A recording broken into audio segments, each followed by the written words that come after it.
Good afternoon, ladies and gentlemen. A little DBQ video here. I am armed with two things. I have the packet that I passed out with the DBQ rubric on the front of it. That's the one that talks about the Glorious Revolution DBQ. And then I have the DBQ that you're actually writing. The one about the, there it is, the one about the peasants' revolts in Germany. And I wanted to spend some time talking in particular about this DBQ while also talking about the DBQ idea in general. So hopefully a video that's no more than 10 or 15 minutes talking about the things that are important here that you should keep in mind as you go down the road of writing a DBQ. So let us begin. Hopefully you've read the documents. If you haven't read the 7 documents therein, or if you didn't read them during class for some reason, you have no idea what's in them, you need to read them. Otherwise this is going to be not useful. So read them. I'm going to read them. Those are some documents right there. And then you need to consider how you're going to go about writing the essay. And it's important to keep this in mind. One of the biggest criticisms that I hear from readers about students writing DBQs is that students get so caught up in the scoring of points, in the checking of the boxes, that they forget that they're trying to prove something, that they're making an argument, they're writing an essay. That gets lost in the shuffle. And suddenly what's meant to be an essay turns into something that is far too technical and far too small pieces and nothing building it together, if you like. We want to make sure that we give the reader all of the important components of the DBQ, but we have to make sure that we're also remembering that the DBQ is an exercise in arguing and in writing for that argument, to make sure that we convince people of the thesis that we're putting forward.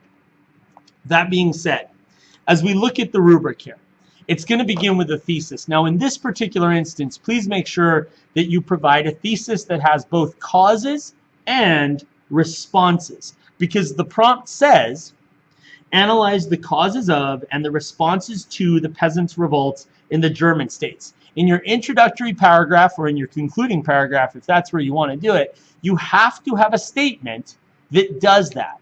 If it doesn't commit itself to causes and responses, that's not going to work. And it can't be there were a variety of causes and there were a number of responses. It can't be that. It has to be more online. It has to be more direct in order to make sure that we score that point about the thesis. So as you read through, in your brain, what's causing these people to be mad? In your brain, how are people responding to them? That's the sort of thing we're looking for. Yeah, you've got 7 documents. Use them as best you can. My computer just went boop. Sorry. Contextualization. What else is going on during this period? This is a ripe time period. There are some major sweeping things going on. For instance, one of them that starts with reform and ends with Asian. That's a big event going on. You could talk about that as contextualization. The Renaissance that's going on, the ongoing struggle between the leaders of society and the nobles in those societies. Whatever it is you're talking about, keep in mind you got to go outside of this particular event and show me the broader sweep. This is one tree in a forest. For a moment, step back and look at the forest and tell me what you see. The best contextualization needs to be depth. It has to be a few good sentences. Don't just say, hey, the Protestant Reformation is going on, out. That's not going to score a point. You have to make sure you give us some depth so that I understand that you see the connection between this event, and the bigger sweep of things going on. So make sure you're doing that. Otherwise, you're not going to score the point there, and you're going to be like, hey, I thought I wrote this. No, you didn't. All right. We move on to the evidence. There are 7 documents. In order to score 1 point, you need 3 of the documents. In order to score 2 points, you need to use 6 of the documents. And remember that you have to make sure that you're charged with not just summarizing these documents, but linking them to an argument, explaining how they contribute to your discussion of the causes of and the responses to the Protestant or peasant revolts, I beg your pardon. Make sure that they are linked to that. Don't just say, document 1 over here, and then expect the reader to make the link between, oh, I see how that's connected to this point over here. No, that's your job. You're the author of the essay. It's your argument. Make sure that you make a strong tie between those things. Okay, now I want to bounce down in the rubric to here and talk about the analysis and reasoning points. Okay, because on top of using the documents, we are asked to talk about the relevance of one of four things in understanding or analyzing the documents. You can use historical situation. That's going to be, for instance, talking about things that are going on at the same time, or a little bit of context that would help the reader to understand the document. You could use point of view. What is that I know about the background of the author? Perhaps their status in society. Are they a noble? Are they a peasant? Perhaps their gender makes a difference here. Maybe their religious background, Protestant versus Catholic, makes a difference.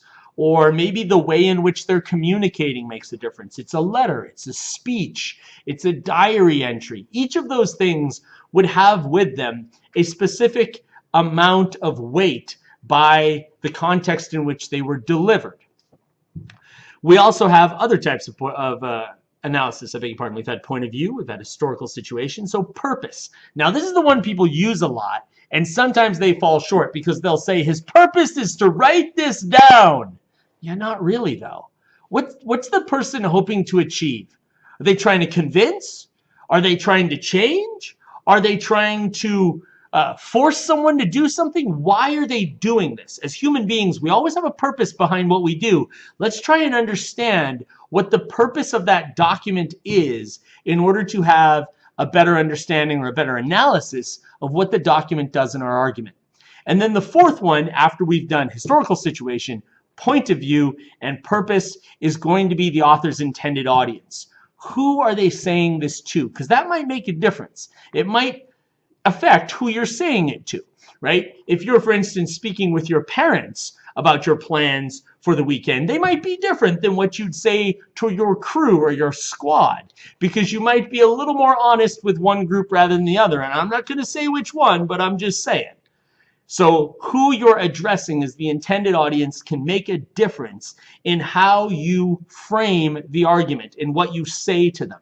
Okay? You have to do that for 3 of the documents. Now, I think it's always helpful to have another example. Like, for instance, it says you need 6 documents. I would say let's use 7. We need 3 examples of analysis. I'd say if we have time for it, let's use 4. Because if you make a mistake, then you still have room to flub one and get the point. And that's going to be the best use of your time. So if you can have more than that, please do. Now, you don't have to do all 4 different types. You don't necessarily have to do all of one type. You know, do the one that you feel is best for that document and analyzing or understanding it. Now, if you analyze the same document in more than one way, that still counts as analyzing one document. By the same token, if you use the same document in different paragraphs, that still counts as using that document one time. It doesn't count as having used the document a variety of times. Other pieces of the rubric. Evidence beyond the documents. Give me something else that's going on as far as a piece of material, something that's not mentioned in here that's relevant to the discussion.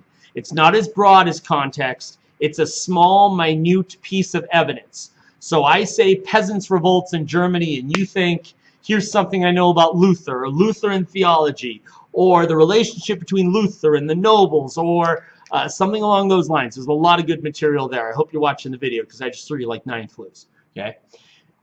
And then the last portion, that second analysis point at the bottom, which, as we saw in the sample essays, is really earned by showing over a period of time how you are building together an argument.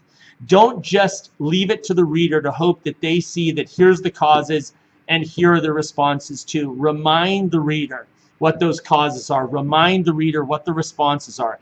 Compare and contrast those responses and those causes. Build them up over time so that your framework of your essay isn't merely a set of assembled pieces that have no link to one another. This second analysis point awards a student who carefully constructs an argument and reassures the reader over the course of time and reminds them, this is the point I am trying to make.